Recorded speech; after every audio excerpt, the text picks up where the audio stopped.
China ఇక ఆర్థిక సంక్షోభం పెరిగిపోయింది. ఒక్క పక్కన అక్కడ పరిశ్రమలన్నీ దారుణమైనటువంటి పరిస్థితుల్లోకి వెళ్ళిపోయినాయి.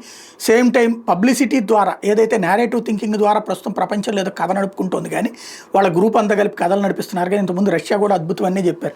యుఎస్ఎస్ఆర్ కొలాప్స్ అయ్యే రోజు దాకా ఎవ్వడికి తెలియదు. అప్పటిదాకా అద్భుతమైనటువంటి స్థితిలో కమ్యూనిస్టులు ఉన్నారు అన్నటువంటిదే ప్రజలందరూ అనుకున్నారు. సాంతో కొలాప్స్ అయ్యి ఒక్కొక్క రాష్ట్రం ఒక్కొక్క దేశంగా విడిపోయిన తర్వాత ఇప్పుడు అవే పోలాండ్ అయినా లేకపోతే కనుక ఉక్రెయిన్ అయినా ఇట్లాంటివన్నీ అది తెలియలేదు. అట్లాగే ఇప్పుడు చైనా కూడా గుప్పెట మూసేస్తుంది, ఎందుకంటే బయటికి ఎక్కడికి మీడియా ఉండదు కాబట్టి.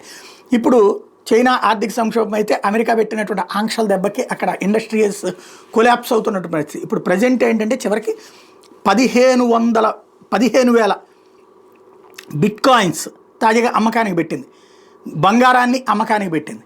తద్వారా అక్కడ జీతాలకి ఇతర కష్టాలని సరి చేసుకునేటటువంటి ప్రయత్నం చేస్తుంది తాత్కాలికంగా.